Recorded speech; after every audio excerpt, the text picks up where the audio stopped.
Hello friends, good evening. मैं history teacher Arun Tiwari एके education online classes में आप सभी मित्रों का स्वागत करता हूं। मित्रों, आप सब जितनी जल्दी हो सके हमारे साथ लाइव जुड़ जाइए। इस लिंक को अपने मित्रों के पास अविलंब शेयर कर दीजिए। और वैसे भी मार्च महीना आपका आरंभ हो चुका है। यूपी पीसीएस प्री के लिए अब आपके पास बहुत कम समय रह गया है।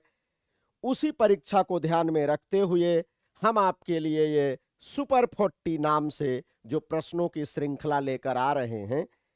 आज की इस श्रृंखला का पहला प्रश्न आपकी स्क्रीन पर, ध्यान से देखें। पहला प्रश्न आपकी स्क्रीन पर है, अच्छे से आप सब आंसर करें। निम्नलिखित में से किसने प्रतिपादित किया है कि भाग्य ही सब कुछ निर्धारित करता है, मनुष्य असमर्थ होता है? यानी सब कुछ भाग्य भरोसे, मानव कर्म का तो कोई मतलब ही नहीं है। ऐसी विचारधारा को मानने वाला जो धार्मिक संप्रदाय है उसे आजीवक संप्रदाय कहा जाता है। आजीवक संप्रदाय के संस्थापक मक्खलीपुत्र गोसाल थे। मक्खलीपुत्र गोसाल थे। मक्खलीपुत्र गोसाल आरंभ में महावीर स्वामी के शिष्य थे, यानी जैन धर्म को मानने वाले थे। लेकिन 6 वर्ष पश्चात, after how many years? After 6 years, यानी 6 वर्ष पश्चात यह जैन धर्म और महावीर स्वामी को त्याग कर इन्होंने एक नया धार्मिक संप्रदाय स्थापित किया जिसका नाम है आजीवक संप्रदाय। मित्रों, आजीवक संप्रदाय नितांत भौतिकवादी धार्मिक संप्रदाय था। इसे कर्मवाद पर यानी कर्म सिद्धांत पर कोई विश्वास नहीं था, नितांत भाग्यवादी था। इसका मानना था कि भाग्य ही सब कुछ निर्धारित करता है, मनुष्य असमर्थ होता है। हम आप लोगों को बताएं सच्चाई क्या है। सच्चाई तो यह है, मनुष्य अपने भाग्य का निर्माता स्वयं होता है। अपने कठिन परिश्रम से यानी अपने कर्मों के माध्यम से हम अपने प्रारब्ध यानी भाग्य को भी मेट सकते हैं। इसके उदाहरण इतिहास में अनंत रूप में दिखाई देते हैं। तो कर्म प्रधान है, भाग्य कर्म के अनुसार बदलता रहता है। इस मुद्दे पर आजीवक संप्रदाय और मक्खलीपुत्र गोसाल गलत सिद्ध होते हैं। आइए अगले प्रश्न पर। प्रश्न क्या है? निम्नलिखित में से कौन सा तथ्य बौद्ध धर्म और जैन धर्म दोनों में समान रूप से विद्यमान था? यानी बौद्धों एवं जैनों में समानता के बिंदु हमें देखना है। तो आइए देखते हैं। तप और भोग की अति का परिहार, इस मुद्दे पर दोनों एक समान नहीं है, यानी अलग अलग हैं। जैन धर्म अतिवादी है, वो पूर्णतः त्याग की बात करता है। वहीं बौद्ध धर्म मध्यम मार्गी है, यानी कि ना तो पूर्णतः त्याग करना है और ना ही उसमें आकंठ डूबे रहना है। तो इस मुद्दे पर तो दोनों एक मत नहीं है, इसे हम नहीं ले सकते। वेद प्रामाण्य के प्रति अनास्था, तो देखिए बौद्ध और जैन दोनों वेदों को प्रामाण्य या ईश्वरीय रचना नहीं मानते। तो इस मुद्दे पर दोनों एक मत हैं। कर्म कांडों की फलवत्ता का निषेध, दोनों धर्म यानी बौद्ध एवं जैन कर्म कांड का विरोध करते हैं, ये भी कथन सही है। प्राणियों की हिंसा का निषेध, दोनों ही अहिंसा के पालन की शिक्षा देते हैं। तो यानी कि 2, 3, 4 विकल्प सी आपका सही है, पहला कथन गलत है। आइए अब हम अगले प्रश्न पर आते हैं। अगला प्रश्न क्या है? शिव की दक्षिणामूर्ति प्रतिमा, वास्तव में इसे होना चाहिए दक्षिणाभिमूर्ति प्रतिमा, उन्हें किस रूप में प्रदर्शित करती है? तो भगवान शिव की दक्षिणाभिमूर्ति प्रतिमा उन्हें शिक्षक के रूप में शिक्षा देते हुए प्रदर्शित करती है। इस बात को आप लोग विशेष रूप से ध्यान रखिएगा। आइए अब हम अगले प्रश्न पर आते हैं। निम्नांकित में से कौन प्रस्थान त्रयी में सम्मिलित नहीं है? प्रस्थान त्रयी में सम्मिलित नहीं है। इनमें से 3 ग्रंथ ऐसे हैं जिन्हें प्रस्थान त्रयी कहा जाता है, तीनों को मिलाकर। तो श्रीमद् भगवत गीता, ब्रह्म सूत्र तथा उपनिषद। श्रीमद् भगवत गीता, ब्रह्म सूत्र तथा उपनिषद साहित्य, इन तीनों को संयुक्त रूप में प्रस्थान त्रयी कहा जाता है।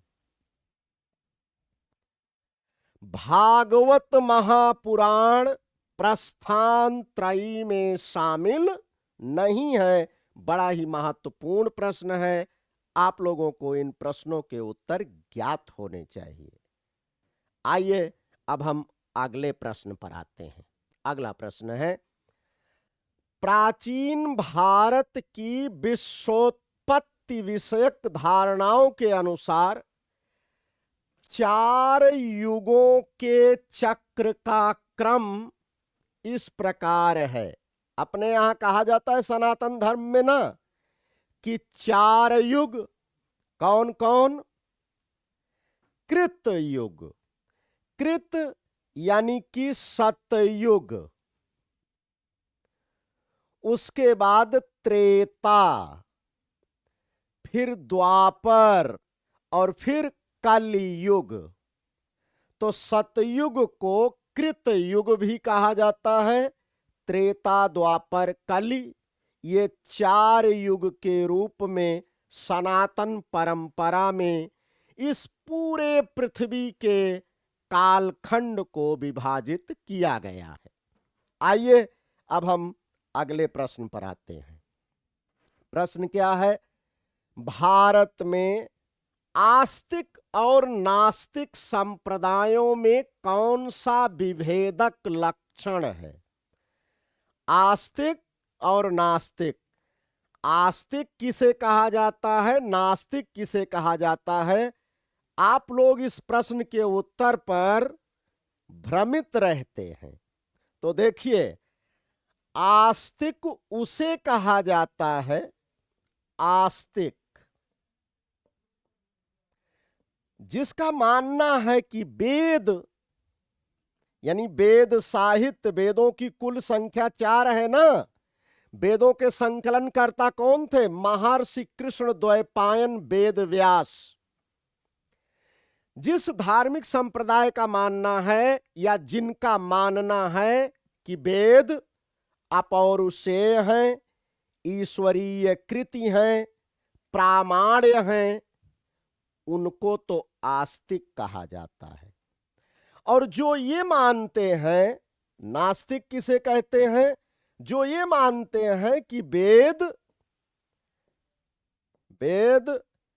मानवकृत रचनाएं हैं, मानवकृत रचनाएं हैं, इन्हें प्रामाण्य के रूप में स्वीकार नहीं किया जा सकता, उन्हें हम नास्तिक कहते हैं। तो इस प्रश्न के अनुसार आपका उत्तर होगा वेदों की प्रामाणिकता में आस्था। जिनकी वेदों की प्रामाणिकता में आस्था है वह आस्तिक है, जिनकी आस्था नहीं है वह नास्तिक है। एक बात ध्यान रखिएगा, आप लोगों को लगता होगा कि जो ईश्वर की सत्ता में विश्वास करता है उसे आस्तिक कहते हैं, जो ईश्वर की सत्ता में विश्वास करता है उसे ईश्वरवादी कहा जाता है। जो ईश्वर की सत्ता में विश्वास नहीं करता उसे अनीश्वरवादी कहा जाता है। क्या कहा जाता है? अनीश्वरवादी। तो ध्यान रखिएगा, आस्तिक और नास्तिक का संबंध वेदों की प्रामाणिकता में आस्था अथवा अनास्था से जुड़ा हुआ है। क्लियर हो गया? आइए अब हम अगले प्रश्न पर आते हैं। अगला प्रश्न आपकी स्क्रीन पर।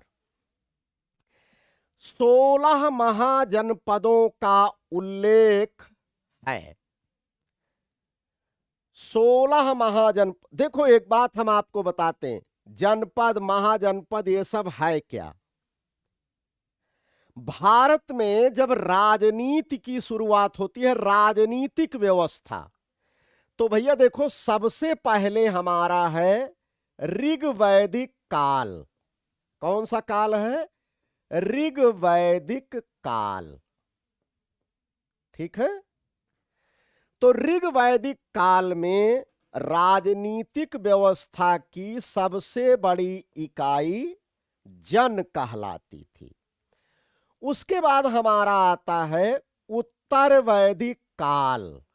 क्या कहलाता है? उत्तर वैदिक काल। उत्तर वैदिक काल में राजनीतिक व्यवस्था की सबसे बड़ी इकाई जनपद कहलाती थी। क्या कहलाती थी? जनपद कहलाती थी। उसके बाद हमारा आता है वैदिकोत्तर काल, यानी 600 ईसा पूर्व के लगभग का काल। इस कालखंड में राजनीतिक व्यवस्था की सबसे बड़ी इकाई महाजनपद कहलाती थी। और जस्ट इसी के बाद राजनीतिक व्यवस्था की सबसे बड़ी इकाई राज्य बनी। और जस्ट इसी राज्य के बाद राजनीतिक व्यवस्था की सबसे बड़ी इकाई साम्राज्य बना। और मगध साम्राज्य भारत का पहला साम्राज्य था। तो 2 ग्रंथ हैं प्रामाणिक रूप से। एक का नाम है बौद्ध ग्रंथ अंगोत्तर निकाय, ये बौद्ध ग्रंथ है। तो बौद्ध ग्रंथ अंगोत्तर निकाय और जैन ग्रंथ भगवती सूक्त में, भगवती सूक्त में महावीर स्वामी का जीवन चरित्र दिया गया है। तो बौद्ध ग्रंथ अंगोत्तर निकाय तथा जैन ग्रंथ भगवती सूक्त में 6ठी शताब्दी ईसा पूर्व में भारत में कुल 16 महाजनपदों का उल्लेख किया गया है। इन 16 महाजनपदों में से 15 उत्तर भारत में थे। इन 16 में से मात्र एक अस्मक महाजनपद, अस्मक महाजनपद दक्षिण भारत में था, गोदावरी नदी के तट पर स्थित था। गोदावरी नदी के तट पर स्थित था। इसकी राजधानी पोतन थी। तो आपसे ये प्रश्न पूछा जाता है कि 16 महाजनपदों में से कौन सा एक दक्षिण भारत में था, तो अस्मक महाजनपद, इसकी राजधानी पोतन थी। यह दक्षिण भारत में वर्तमान आंध्र प्रदेश में गोदावरी नदी के तट पर स्थित था। इन 16 महाजनपदों में से 14 तो राजतंत्रात्मक थे, यहां राजतंत्रात्मक शासन प्रणाली थी। 2 महाजनपद ऐसे थे जहां गणतंत्रात्मक शासन प्रणाली स्थापित थी, यानी यहां गणतंत्र था। ठीक है, ये जो 16 महाजनपद थे, इनमें से 8 महाजनपद उन भू क्षेत्रों में थे जहां आज आपका उत्तर प्रदेश है। इन 16 महाजनपदों में से 10 महाजनपद गंगा घाटी क्षेत्र में स्थित थे। तो 16 महाजनपदों की प्रामाणिक सूची कहां प्राप्त होती है? बौद्ध ग्रंथ अंगुत्तर निकाय तथा जैन ग्रंथ भगवती सूत्र में। इन 16 महाजनपदों में से 15 उत्तर भारत में, एक अस्मक महाजनपद दक्षिण भारत में था जिसकी राजधानी पोतन थी, जो वर्तमान समय में आंध्र प्रदेश में गोदावरी नदी के तट पर स्थित था। ठीक है, इन 16 महाजनपदों में से 14 राजतंत्र थे, इनमें से 2 गणतंत्र थे, जिनमें से एक का नाम था मल्ल महाजनपद और दूसरे का नाम था वज्जी महाजनपद। समझ गए होंगे। आगे हम लोग और ज्यादा चर्चा करेंगे। अगला प्रश्न आपकी स्क्रीन पर। महाजनपद युग के 16 जनपदों के नाम बौद्ध साहित्य में प्रायः उल्लिखित मिलते हैं। तो बात तो सही है। निम्नलिखित में से किन जनपदों के नाम पाणिनि की अष्टाध्यायी में उल्लिखित है? हम आपको बताएं, पाणिनि भारत के प्रथम ऐतिहासिक व्याकरण हैं, यानी व्याकरणाचार्य, और उनकी रचना अष्टाध्यायी भारत का प्रथम ऐतिहासिक व्याकरण ग्रंथ है। ये बात ध्यान रखिएगा। पाणिनि की अष्टाध्यायी में कुल 40 महाजनपदों का उल्लेख किया गया है। ये भी आप लोग ध्यान रखिएगा कि पाणिनि, किसी दिन ये प्रश्न पूछ लिया जाएगा, पाणिनि की अष्टाध्यायी में कुल कितने महाजनपदों का उल्लेख मिलता है? तो पाणिनि की अष्टाध्यायी में कुल 40 महाजनपदों का उल्लेख मिलता है। जो 40 महाजनपद पाणिनि की अष्टाध्यायी में वर्णित हैं, उनमें से 3 ऐसे हैं जो 16 महाजनपदों में भी शामिल हैं, और उनका नाम है मगध, अस्मक और कंबोज। मगध, अस्मक और कंबोज, यानी 1, 2, 3, यानी विकल्प ए। इन तीनों महाजनपदों का उल्लेख पाणिनि की अष्टाध्यायी में भी किया गया है। तो ये महत्वपूर्ण इंफॉर्मेशन है। अभी तक आप सिर्फ इतना जानते रहे होंगे कि 16 महाजनपद। अरे ये 16 महाजनपद तो बौद्ध ग्रंथ अंगुत्तर निकाय और जैन ग्रंथ भगवती सूत्र में बताए गए हैं ना। पाणिनि की अष्टाध्यायी में कुल 40 महाजनपदों का उल्लेख किया गया है। बातें समझ में आई भाइयों? एकदम बिल्कुल क्लियर रहिए, बिंदास रहिए। और हम तो कहते भी हैं, हमारा लोगो भी है, एके है तो ओके है। विश्वास करिए मित्रों, हम आपको इतिहास विषय का ऐसा बोध करा देंगे कि आपको ऐसा महसूस होगा कि इतिहास की समझ आपको पूरी तरह से विकसित हो गई है, और आप आगामी परीक्षाओं में लगभग सारे प्रश्न इतिहास के बहुत अच्छी तरह से सही कर ले जाएंगे। आइए अब हम अगले प्रश्न पर आते हैं। 6ठी शताब्दी ईसा पूर्व का मत्स्य महाजनपद कहां स्थित था? मत्स्य महाजनपद की राजधानी थी विराटनगर। मत्स्य महाजनपद की राजधानी कहां थी? विराटनगर। और ये जो मत्स्य महाजनपद था, ये वर्तमान समय के राजस्थान राज्य के जयपुर, अलवर और भरतपुर जिलों की सीमा में विस्तारित था। तो ये राजस्थान राज्य में मत्स्य महाजनपद स्थित था, जिसकी राजधानी विराटनगर थी।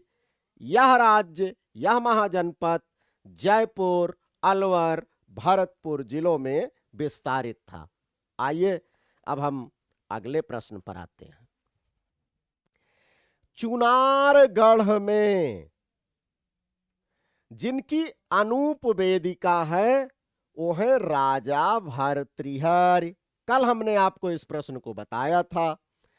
राजा भर्तृहरि ने एक प्रसिद्ध ग्रंथ की रचना की है संस्कृत भाषा में, जिसे त्रय शतक कहा जाता है। इस त्रय शतक के 3 भाग हैं, प्रत्येक में 100 श्लोक हैं। एक का नाम है नीति शतक, दूसरे का नाम है श्रृंगार शतक और तीसरे का नाम है वैराग्य शतक। कल की क्लास में हमने आपको किस तरीके से राजा भर्तृहरि को वैराग्य हुआ था वो सारा कथानक बताया था।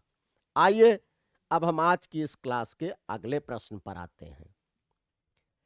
जिसके शासन में गुरु नानक देव ने सिख धर्म की स्थापना की, वह कौन था?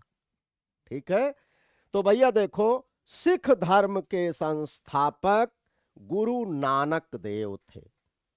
गुरु नानक देव का जन्म 1469 ईस्वी में वर्तमान पाकिस्तान के तलवंडी नामक स्थान पर हुआ था। गुरु नानक के जो शिष्य थे वही सिख कहलाए। और जिस समय गुरु नानक देव ने सिख संप्रदाय की स्थापना की, उस समय भारत पर दिल्ली सल्तनत के शासक सिकंदर लोदी का शासन काल था। तो गुरु नानक देव सिकंदर लोदी के समकालिक थे। आपसे यह भी प्रश्न पूछा जा सकता है कि खालसा पंथ के संस्थापक कौन थे?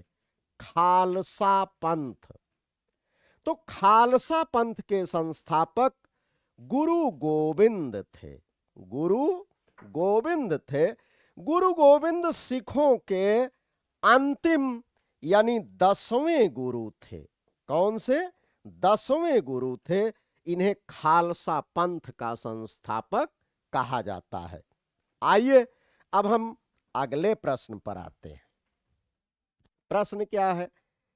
निम्नलिखित में से किन सिख गुरुओं को तत्कालीन शासकों द्वारा मृत्युदंड दिया गया था? मृत्युदंड दिया गया था। इनमें से किन को तत्कालीन शासकों ने मृत्युदंड दिया था?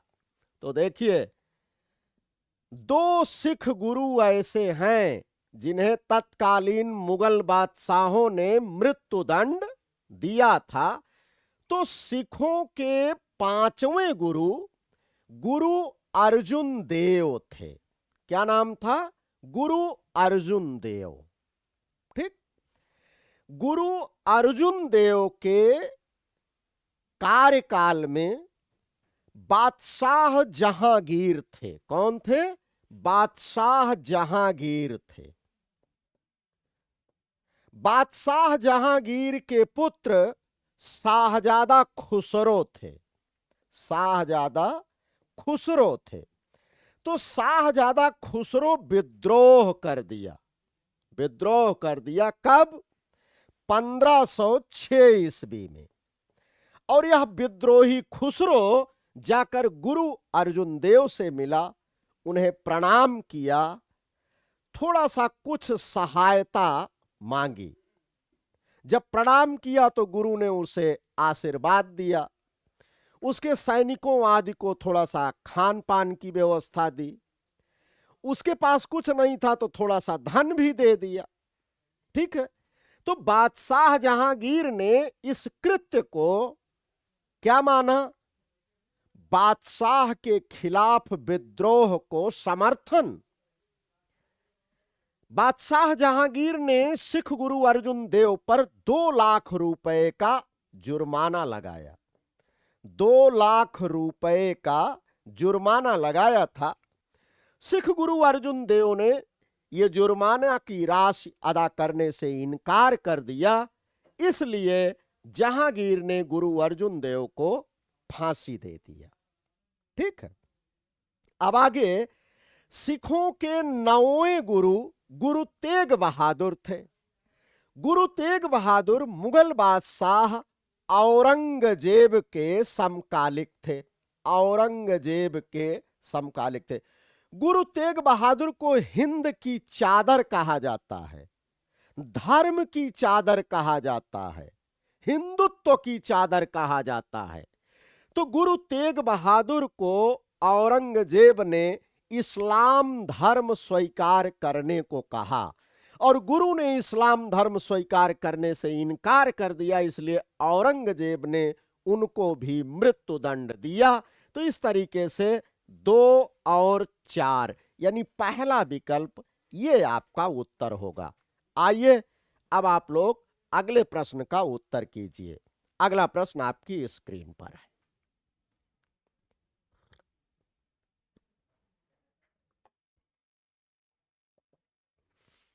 जल्दी जल्दी आंसर कीजिए।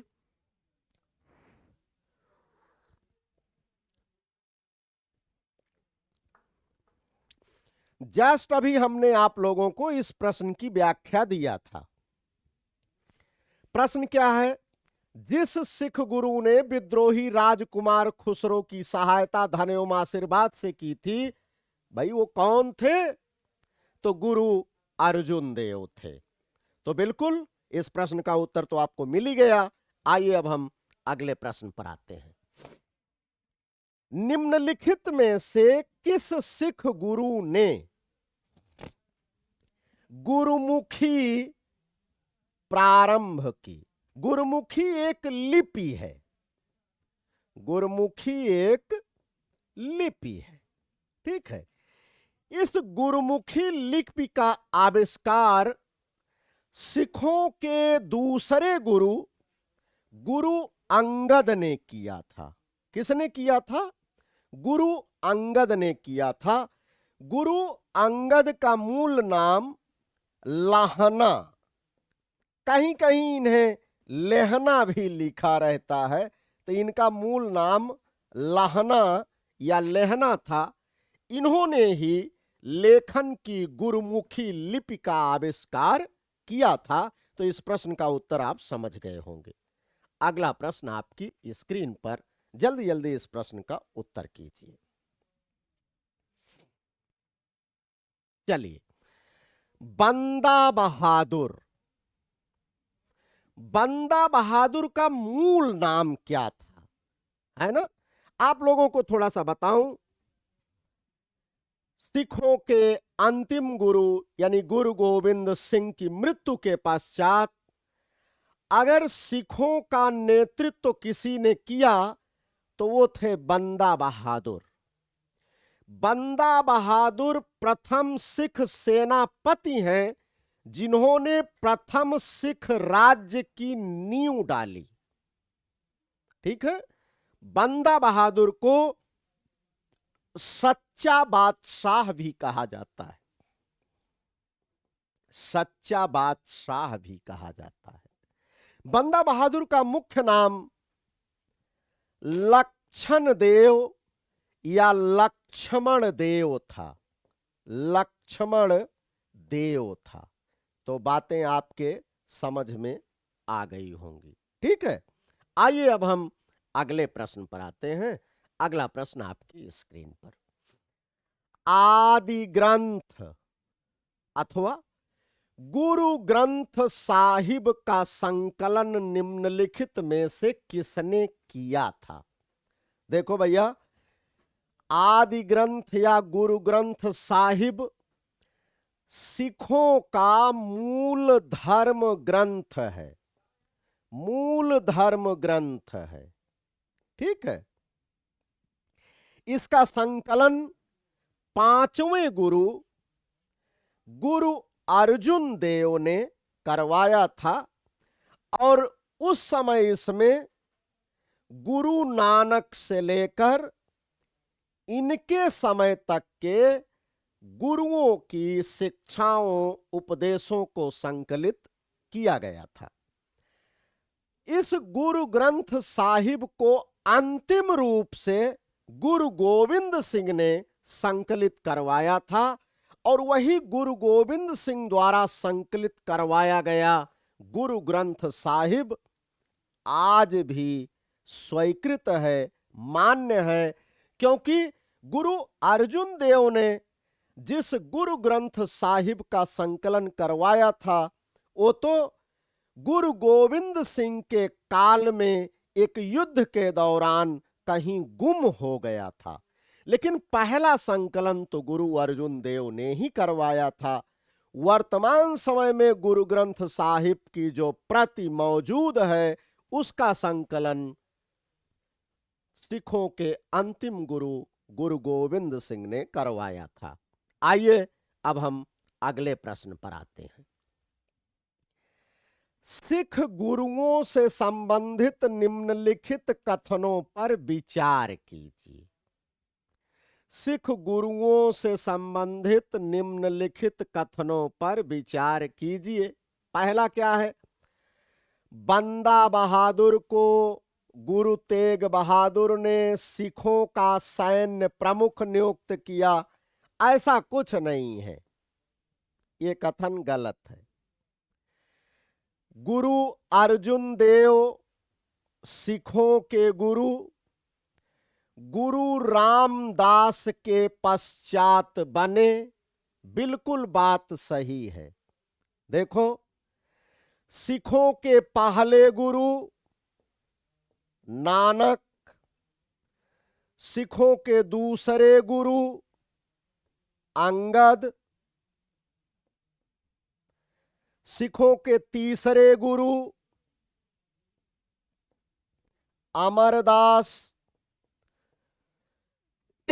सिखों के चौथे गुरु रामदास, सिखों के पांचवें गुरु अर्जुन।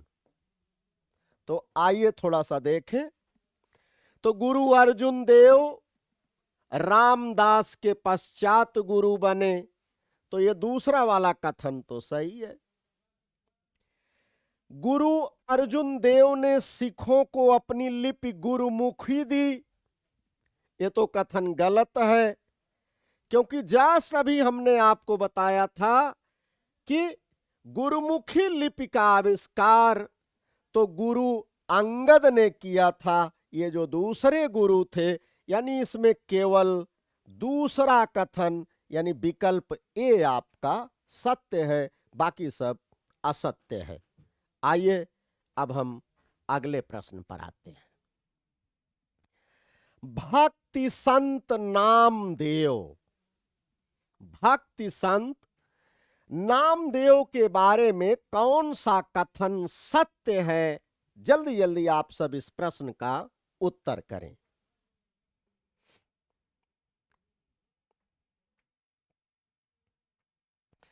चलिए, भक्ति संत नामदेव के बारे में कौन से कथन सत्य है? ठीक है, तो भक्ति संत नामदेव पंढरपुर के विट्ठल को पूजते थे, पंढरपुर के विट्ठल को पूजते थे। बिल्कुल 100% बात सही है, पहला कथन बिल्कुल सही है। ये जो नामदेव है ना, इनका मूल नाम नारायण कुलकर्णी था, ये भी आप लोग जानते रहिएगा।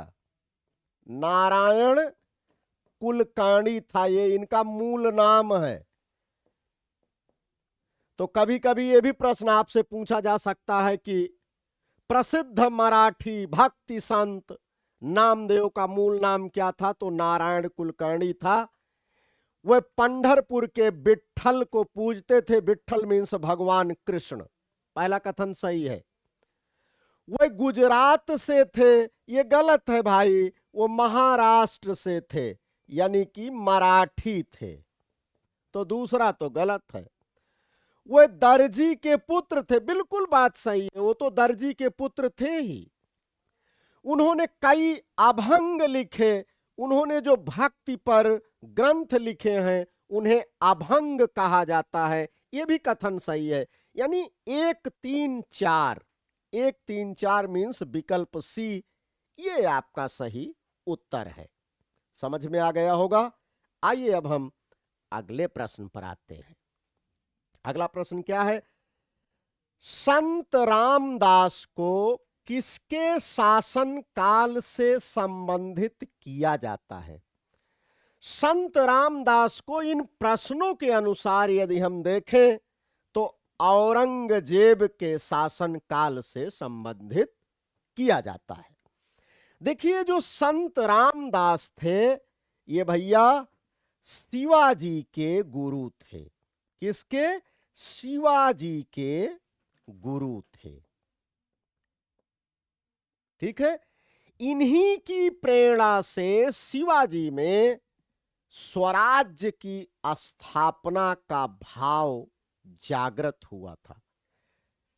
रामदास ने, ठीक है, रामदास ने दासबोध, क्या नाम है? दासबोध नाम से भक्ति से संबंधित साहित्य की रचना की है, जिसे दासबोध कहा जाता है। तो संत रामदास मुगलों के सापेक्ष औरंगजेब के समकालिक थे, मराठों के सापेक्ष शिवाजी के समकालिक थे और शिवाजी के गुरु थे। इन्होंने दासबोध नाम से पुस्तक की रचना की थी, जिसमें भक्ति का विशद वर्णन किया गया है। आइए अब हम अगले प्रश्न पर आते हैं। निम्नलिखित प्रश्नों कथनों पर विचार कीजिए। जल्दी जल्दी आप लोग आंसर कीजिए।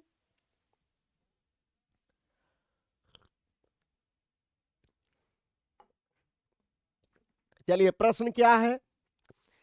बीजक संत दादू दयाल के उपदेशों का एक संकलन है।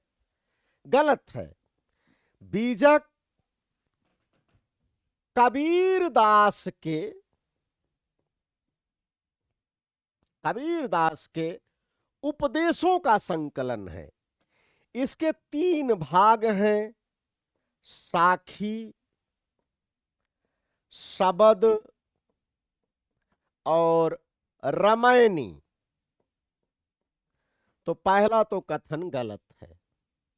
दूसरा कथन, पुष्टि मार्ग के दर्शन को मध्वाचार्य ने प्रतिपादित किया, ये भी गलत है। पुष्टि मार्ग के दर्शन को वल्लभाचार्य ने, कौन? वल्लभाचार्य ने प्रतिपादित किया था। तो आपका उत्तर होगा इनमें से कोई नहीं, इनमें से कोई नहीं। तो 20वें प्रश्न का विकल्प डी सही है, क्योंकि दोनों कथन आपके असत्य हैं। आइए अगले प्रश्न पर हम लोग आते हैं। प्रश्न क्या है? उन्होंने, किसी व्यक्ति के बारे में बताया जा रहा है, उन्होंने मैजिनी, गैरिबाल्डी, शिवाजी तथा श्री कृष्ण की जीवनी लिखी। कई लोगों की जीवनी लिखी भाई। वह अमेरिका में कुछ समय के लिए रहे तथा वह केंद्रीय सभा के सदस्य भी निर्वाचित हुए थे। तो ऐसी महान विभूति कौन थे? तो कोई और नहीं, लाला लाजपत राय थे। लाला लाजपत राय भारत में क्रांतिकारी राष्ट्रवाद के प्रतीक थे। Lala Lajpat Rai unhappy India, unhappy India नाम से पत्रिका भी निकालते थे। लाला लाजपत राय जिस समय साइमन आयोग भारत आया था, साइमन आयोग का विरोध करने के लिए जो आंदोलन चल रहा था, उस साइमन आयोग विरोधी आंदोलन का नेतृत्व कर रहे थे। 30 अक्टूबर 1928 ईस्वी को लाहौर में अंग्रेज पुलिस अधिकारी जेम्स ए स्कॉट ने पुलिस लाठी चार्ज करवा दिया, जिसमें लाला लाजपत राय गंभीर रूप से घायल हो गए। उन्हें हॉस्पिटल में भर्ती कराया गया। उसके बावजूद भी 17 नवंबर 1928 ईस्वी को उनकी मृत्यु हो गई थी। इनकी मृत्यु हो गई थी। अपनी मृत्यु से पूर्व लाला लाजपत राय ने कहा था, बड़ा ही महत्वपूर्ण कथन है, मेरे ऊपर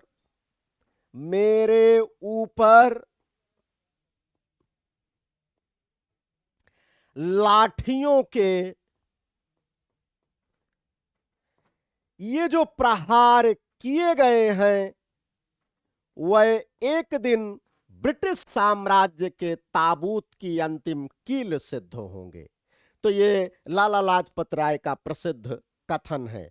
आइए अब हम अगले प्रश्न पर आते हैं। अगला प्रश्न आपकी स्क्रीन पर, निम्न में से किस एक को लाला लाजपत राय ने अपना राजनीतिक गुरु माना था?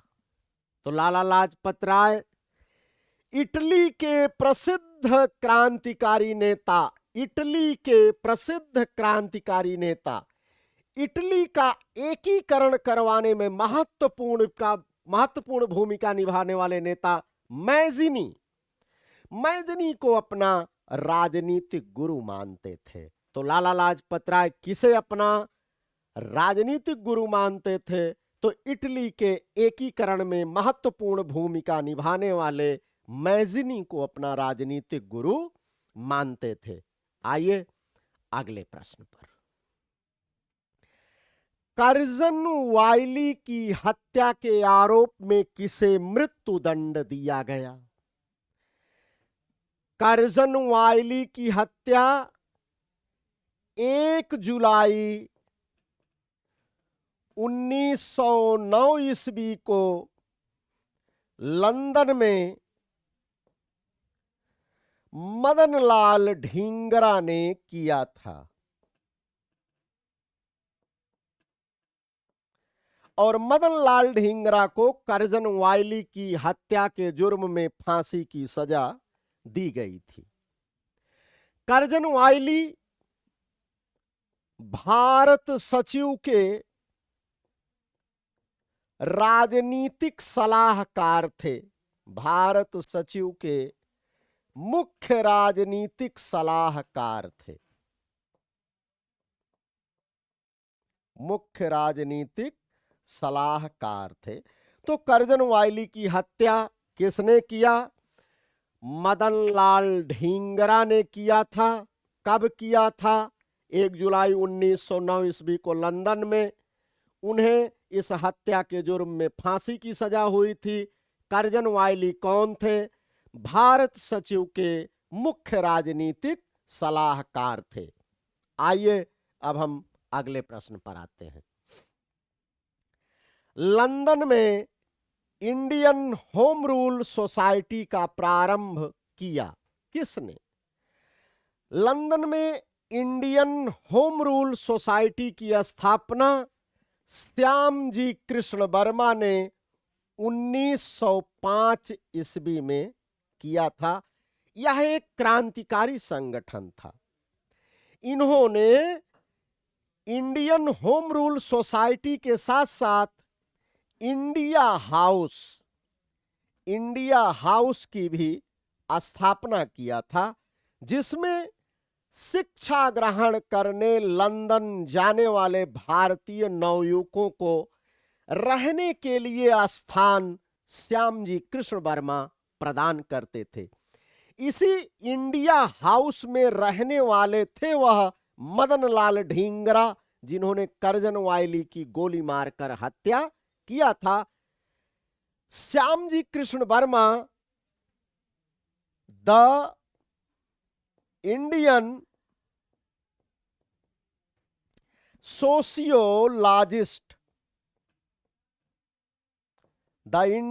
सोशियोलॉजिस्ट नाम से एक पत्रिका भी प्रकाशित करते थे। तो ये श्यामजी कृष्ण वर्मा का सामान्य परिचय। आइए अब हम अगले प्रश्न पर आते हैं। निम्नलिखित में से किस महिला ने भारतीय तिरंगा सबसे पहले फहराया था? तो भारतीय तिरंगा सबसे पहले 1907 ईस्वी में भीकाजी रुस्तम कामा ने जर्मनी के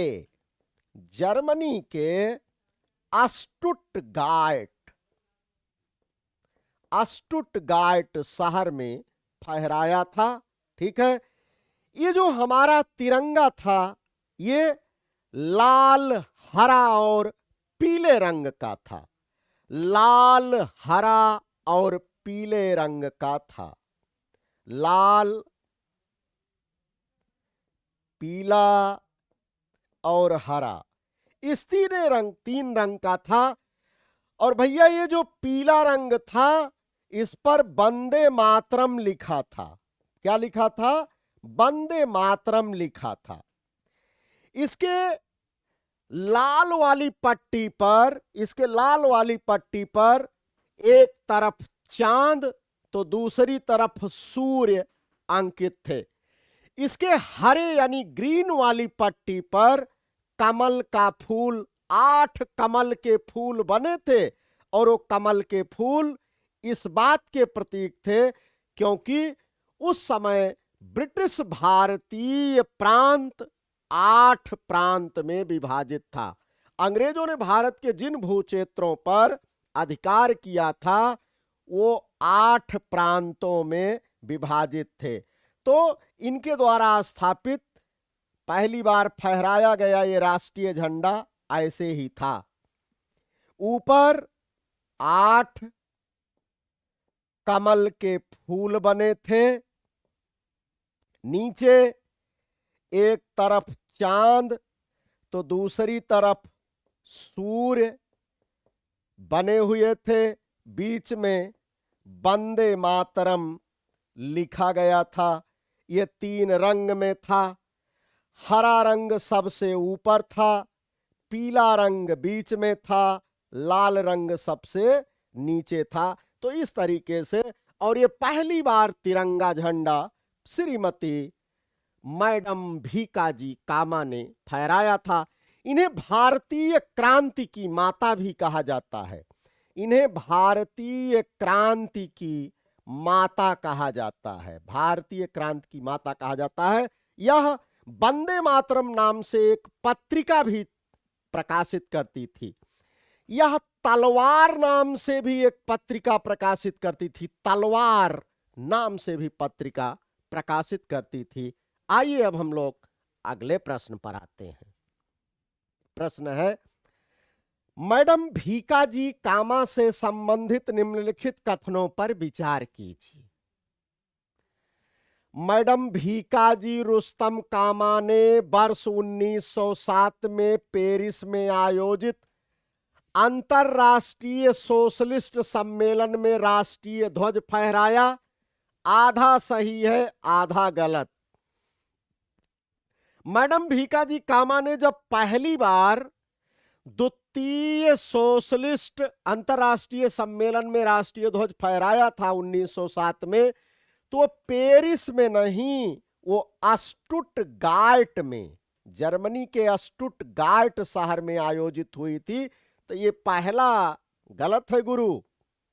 ठीक है, मैडम भीकाजी रुस्तम कामा दादा भाई नौरोजी की निजी सचिव रही हैं, बिल्कुल बात सही है। कुछ दिनों तक ये लंदन में थी और दादा भाई नौरोजी के निजी सचिव के रूप में कार्य किया था, ये कथन सही है। मैडम भीकाजी रुस्तम कामा के माता पिता पारसी थे, ये भी कथन सही है। 2 और 3 सही है, बाकी पहला कथन गलत है, तो विकल्प बी आपका सही उत्तर है। आइए अब हम अगले प्रश्न पर आते हैं। गदर क्या था? गदर क्या था?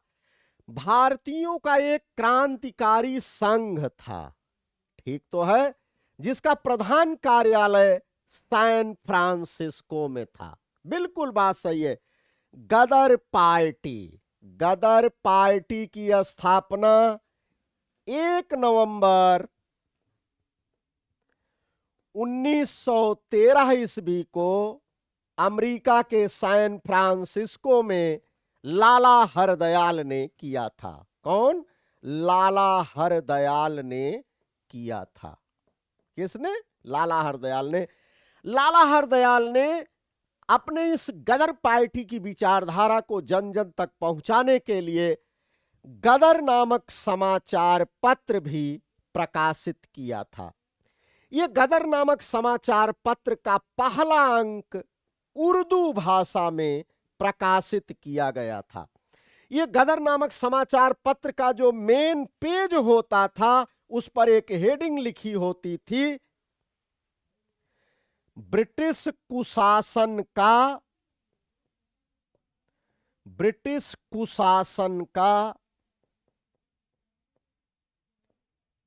कच्चा चिट्ठा। कच्चा चिट्ठा।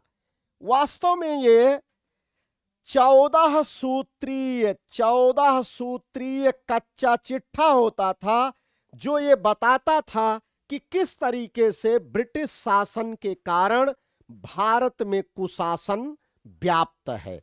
तो ये आप गदर पार्टी के विषय में जान गए होंगे। आइए अब हम अगले प्रश्न पर आते हैं।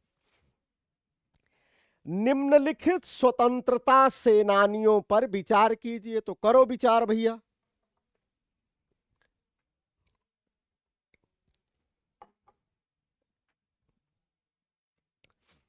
वारिंद्र कुमार घोष, जोगेश चंद्र चटर्जी, तो रास बिहारी बोस।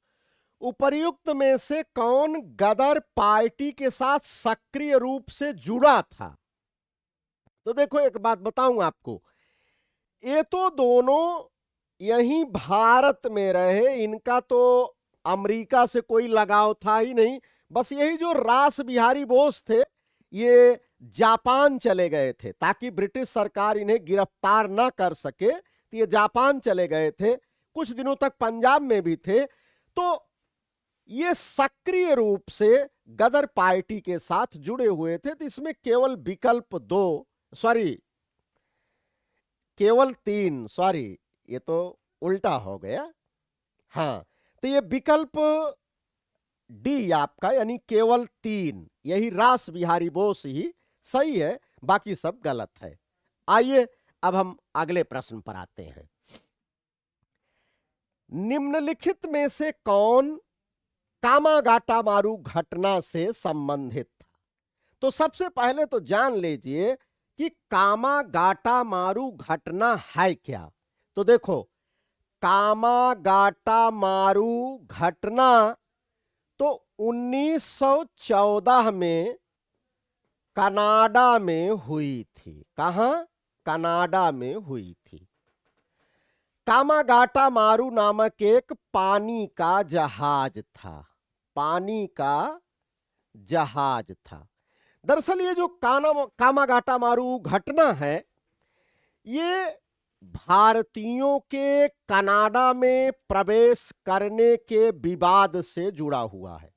दरअसल कनाडा की सरकार ने यह कानून बनाया था कि अगर कोई भारतीय इंडिया से सीधे कनाडा आता है, तब तो उसे कनाडा में प्रवेश दिया जाएगा।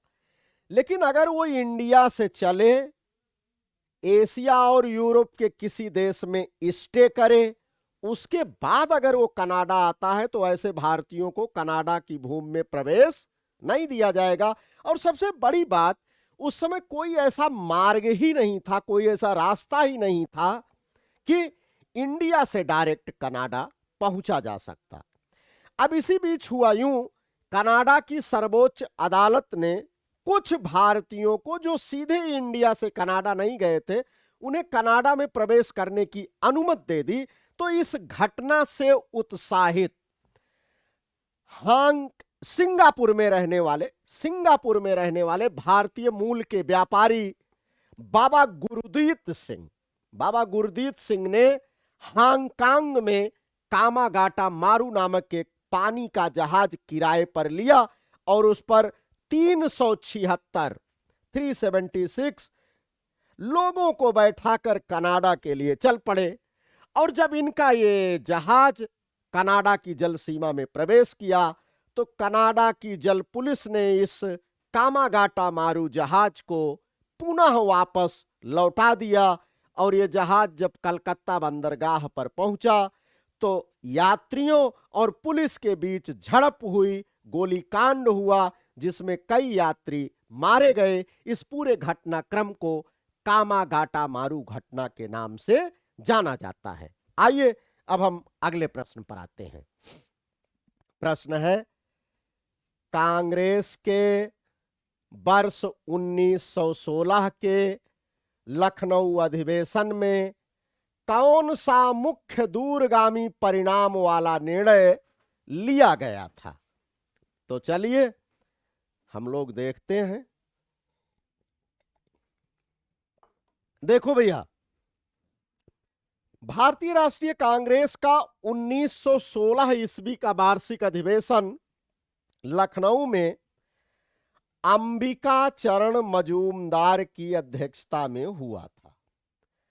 अंबिका चरण मजूमदार की अध्यक्षता में हुआ था, ये इस अधिवेशन के अध्यक्ष थे। इस अधिवेशन में तीन बड़े कार्य हुए, जिसमें से दो तो अच्छे थे, एक बुरा था। पहला, भैया कांग्रेस के नरम दल और गरम दल पुनः एक हो गए। हमने आप लोगों को बताया था कि नरम दल और गरम दल के रूप में यह विभाजन 1907 ईस्वी में सूरत में हुआ था। तो एक अच्छा कार्य हुआ, दूसरा भी अच्छा कार्य हुआ। कांग्रेस और मुस्लिम लीग के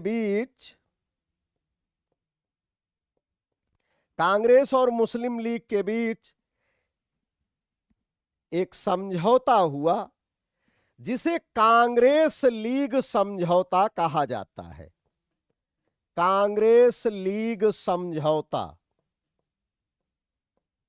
इस कांग्रेस लीग समझौते को लखनऊ पैक्ट भी कहा जाता है। लखनऊ पैक्ट शब्द का अर्थ होता है समझौता। क्योंकि यह समझौता लखनऊ में हुआ था इसलिए कांग्रेस लीग समझौता तथा लखनऊ पैक्ट कहा जाता है। दरअसल इसके साथ, इस समझौते के तहत क्या हुआ था, दोनों ने आपस में मित्रता किया था।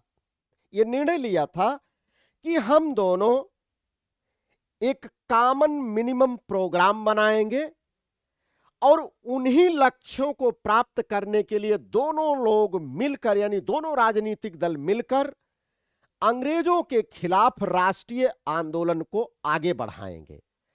और यह मित्रता 1916 से 1922-23 ईस्वी तक बनी भी रही। तो यह भी अच्छा कार्य हुआ था। तीसरा एक बुरा कार्य हो गया।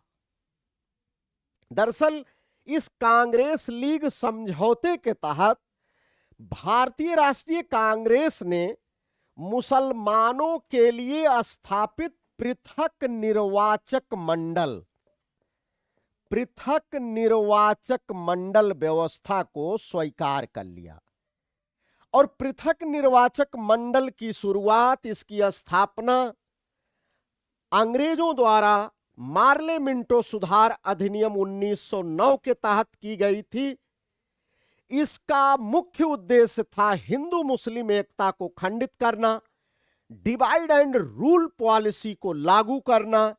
अब कांग्रेस ने यह भूल कर दिया कि अंग्रेजों द्वारा धार्मिक आधार पर मुसलमानों के लिए विधान मंडलों में जो पृथक निर्वाचक मंडल की स्थापना की गई थी, उसे कांग्रेस ने भी अपनी स्वीकृति दे दी और यही स्वीकृति भारत के विभाजन का कारण बनी। तो कांग्रेस के वर्ष 1916 के लखनऊ अधिवेशन में कौन सा मुख्य दूरगामी परिणाम वाला निर्णय लिया गया था? तो कौन सा होगा? मुस्लिम लीग की पृथक निर्वाचन क्षेत्र की मांग स्वीकार की। यही दूरगामी परिणाम वाला रहा और दूरगामी परिणाम यह था 15 अगस्त 1947 ईस्वी के एक दिन पहले 14 अगस्त 1947 ईस्वी को भारत का विभाजन करके पाकिस्तान नामक राष्ट्र का निर्माण करना। आइए अब हम अगले प्रश्न पर आते हैं। अतिवादियों तथा उदारवादियों यानी गर्म पंथियों और नरम पंथियों के पुनर्मिलन की प्रक्रिया में प्रमुख शिल्पी निम्न में से कौन था? तो भैया एनी बेसेंट के प्रयासों के परिणाम स्वरूप, एनी बेसेंट के प्रयासों के परिणाम स्वरूप लखनऊ कांग्रेस अधिवेशन 1916 में नरम दल तथा गरम दल पुनः एक हो गए। तो इसमें मुख्य भूमिका निभाई एनी बेसेंट ने। अगला प्रश्न,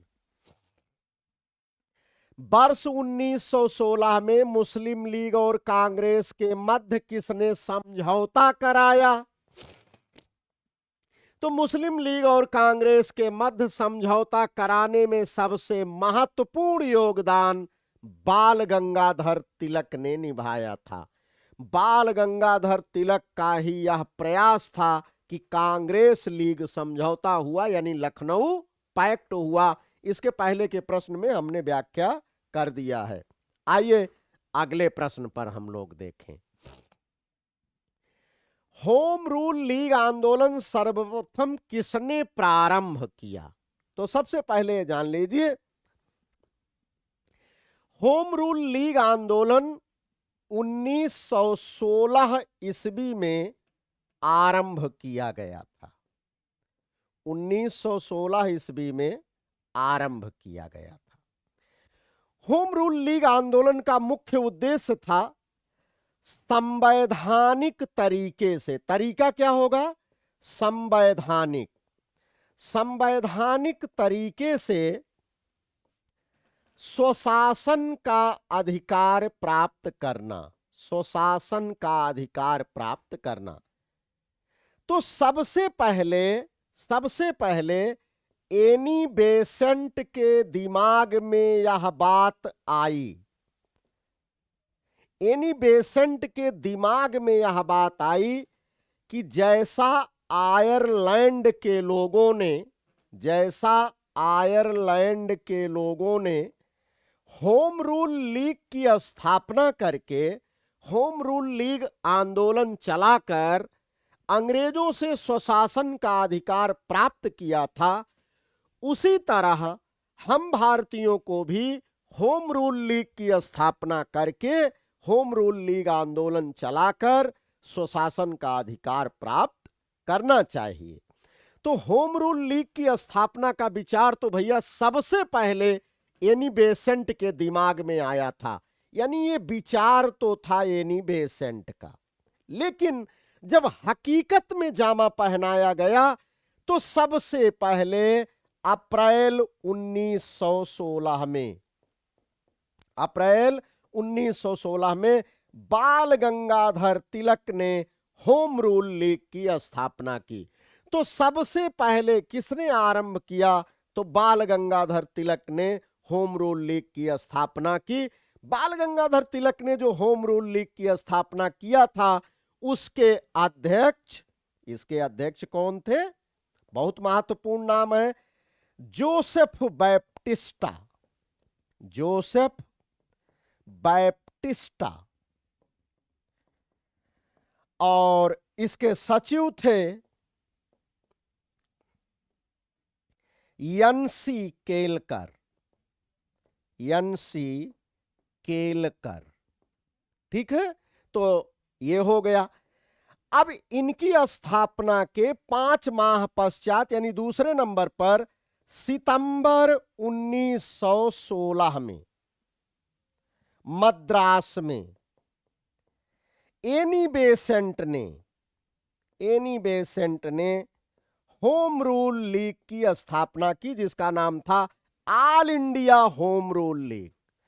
all India home rule league की स्थापना की, जिसकी अध्यक्ष एनी बेसेंट स्वयं थी, और उसके सचिव, एनी बेसेंट की होम रूल लीग के सचिव जॉर्ज अरुंडेल थे। कौन थे? जॉर्ज अरुंडेल थे।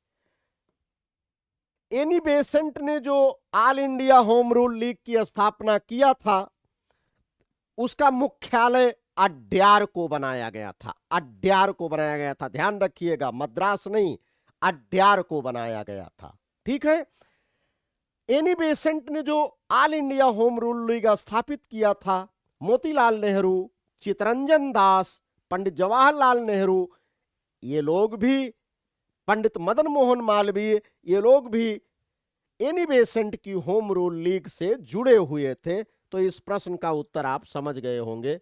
आइए अगले प्रश्न पर आते हैं। बाल गंगाधर तिलक को सजा के पश्चात निम्नलिखित में से किसने दया की वकालत की थी और कहा था? आपको पता है ना, बाल गंगाधर तिलक को 1908 ईस्वी में 6 वर्ष के कारावास की सजा सुनाई गई थी। 6 वर्ष के कारावास की सजा सुनाई गई थी, और यह सजा बाल गंगाधर तिलक बर्मा के मांडले जेल में काटे थे। मांडले जेल में काटे थे। वहीं जेल में रहते हुए इन्होंने प्रसिद्ध पुस्तक गीता रहस्य की रचना की थी। इन्हें यह सजा इसलिए दी गई थी क्योंकि इन्होंने अपने समाचार पत्र केसरी में एक लेख लिखा था, और उसी लेख को राजद्रोह का आधार बनाकर, राजद्रोह के आरोप में इन्हें 6 वर्ष के कारावास की सजा सुनाई गई थी। तो इसी सजा को समाप्त करने के लिए प्रोफेसर मैक्स मूलर ने कहा था, संस्कृत के एक विद्वान के रूप में तिलक में मेरी दिलचस्पी है, और मैं चाहता हूं कि उनकी सजा को माफ कर देना चाहिए। तो ये प्रोफेसर मैक्स मूलर की सिफारिश थी, उनका कथन था। आइए अब हम अगले प्रश्न पर आते हैं। प्रश्न क्या है? दक्षिण अफ्रीका के किस रेलवे स्टेशन पर गांधी जी को ट्रेन से फेंका गया था नीचे? तो हम आपको बताएं, गांधी जी 1893 ईस्वी में, कब? 1893 ईस्वी में, ठीक है, गुजरात के एक व्यापारी थे दादा अब्दुल्ला। क्या नाम था? दादा अब्दुल्ला। दादा अब्दुल्ला का दक्षिण अफ्रीका में एक व्यापारिक मुकदमा फंसा हुआ था। तो दादा अब्दुल्ला ने महात्मा गांधी से कहा, यदि हो सके तो आप आइए और हमारे मुकदमे की पैरवी कर दीजिए। तो उसी उद्देश्य को लेकर 1893 ईस्वी में महात्मा गांधी दक्षिण अफ्रीका गए, और दक्षिण अफ्रीका से भैया वो डरबन से प्रिटोरिया की यात्रा पर थे। डरबन से प्रिटोरिया उन्हें जाना था, और उन्हें ट्रेन के प्रथम श्रेणी के डिब्बे का टिकट लेकर बैठाल दिया गया।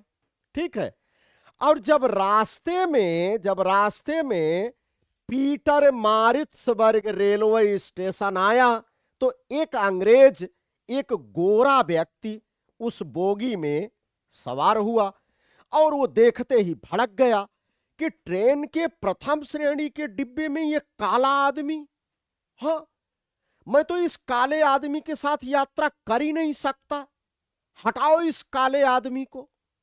यानी रंग भेद की नीति के कारण क्यों अफ्रीका के लोगों को, एशिया महाद्वीप के लोगों को अंग्रेज काले लोग कहते थे, यूरोपियन और अमेरिकन को वह गोरे लोग कहते थे, और ये गोरे लोग काले लोगों के साथ यात्रा नहीं करते थे। तो वो भड़क गया और कहा इस काले व्यक्ति को इस बोगी से बाहर किया जाए, नहीं तो मैं यात्रा नहीं करूंगा। तो पुलिस बल की सहायता से इसी पीटर मारित्सबर्ग रेलवे स्टेशन पर गांधी जी को जैसे कोई बोरा आदमी ट्रेन से प्लेटफार्म पर फेंकता है, गांधी जी को प्लेटफार्म पर फेंक दिया गया था। इससे गांधी जी की आत्मा और शरीर दोनों बुरी तरह आहत हुई थी। आइए अब हम अगले प्रश्न पर आते हैं। वर्ष 1920 में निम्नलिखित में से किसने अपना नाम परिवर्तित कर स्वराज सभा रख लिया? बहुत ही महत्वपूर्ण नाम है, बहुत ही अच्छा प्रश्न है। वर्ष 1920 में निम्नलिखित में से किसने अपना नाम परिवर्तित कर स्वराज सभा रख लिया? All India home rule league. Annie Besant ने जिस all India home rule league की स्थापना किया था, उसी संगठन का नाम 1920 ईस्वी में स्वराज सभा कर दिया गया। समझ में आया? आइए अब हम अगले प्रश्न पर आते हैं। गांधी जी ने सत्याग्रह की शैली आरंभिक रूप से कहां विकसित की थी? तो देखो भैया, गांधी जी ने सत्याग्रह की शैली आरंभिक रूप से दक्षिण अफ्रीका में विकसित की थी। गांधी जी ने अपने जीवन का प्रथम सत्याग्रह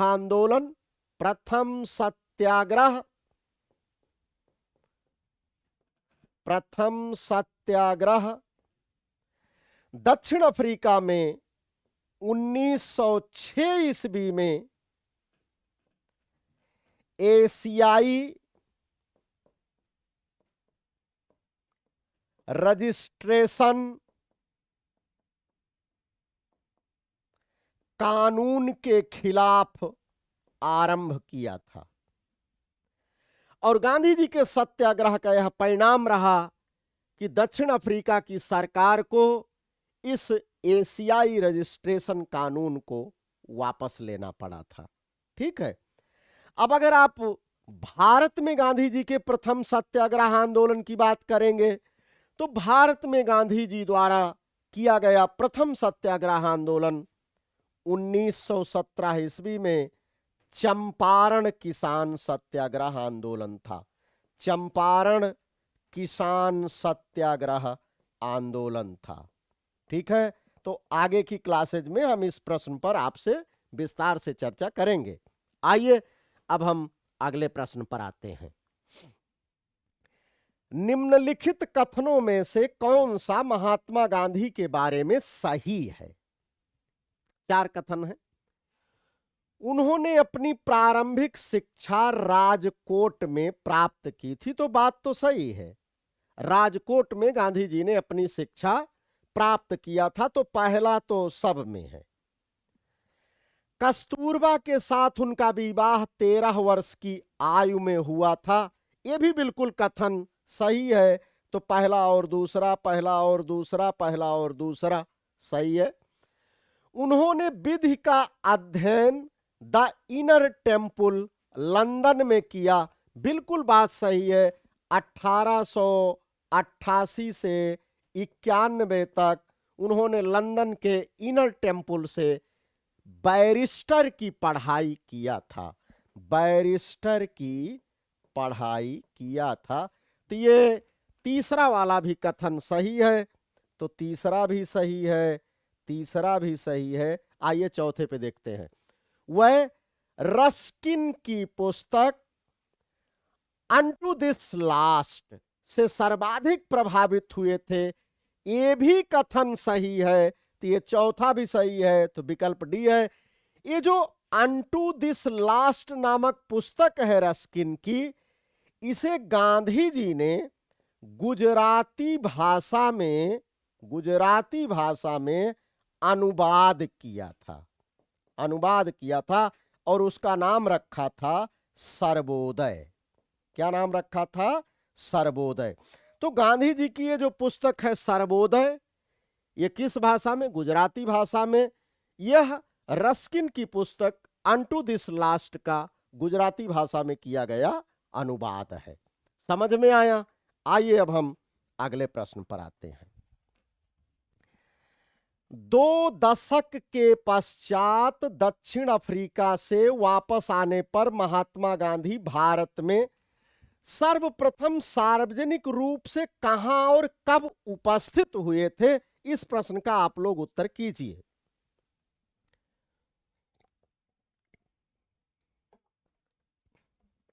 चलिए, वर्ष 1917 चंपारण, तो हां भाई यहां भी उपस्थित तो हुए ही थे, उसमें कोई संदेह नहीं। चंपारण सत्याग्रह आंदोलन इन्होंने किया और गांधी जी द्वारा भारत में किया गया प्रथम सत्याग्रह आंदोलन चंपारण तो था ही, ये तो बात सही है।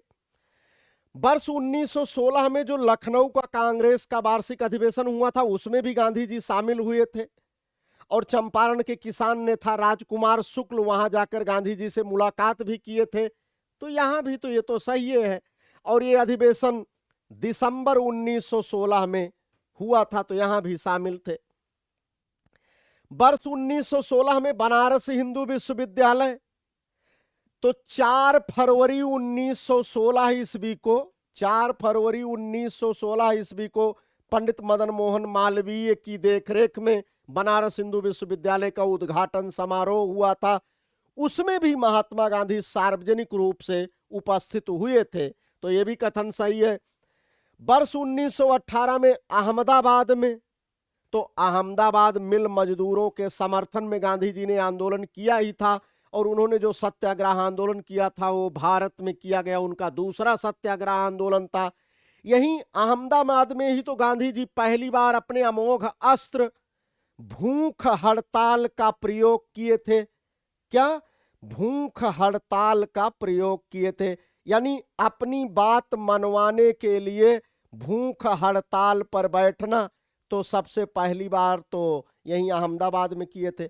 अब सवाल ये उठता है, इन चारों में गांधी जी सार्वजनिक रूप से उपस्थित हुए थे, लेकिन सर्वप्रथम पूछ रहा है तो सबसे पहले कहां उपस्थित हुए थे? तो 1916 की ये 2 घटनाएं हैं, ये लखनऊ में दिसंबर में है और ये बनारस में फरवरी माह में है, तो विकल्प सी आपका सही है। कौन सा? विकल्प सी आपका सही है।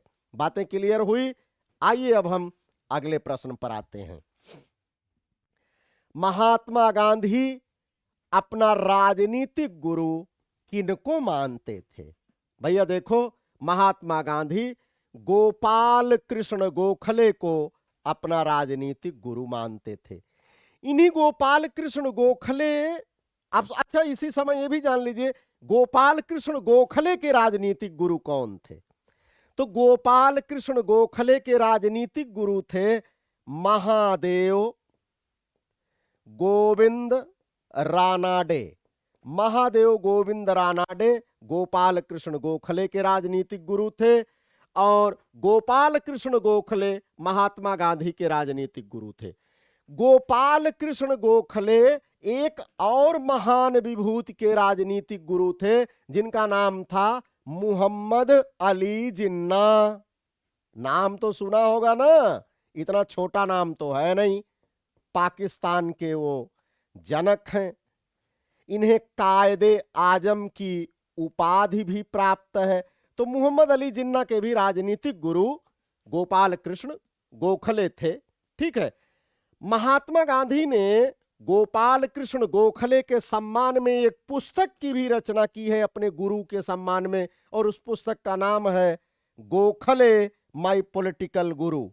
क्या नाम है पुस्तक का नाम? Gokhale, Gokhale my political Guru.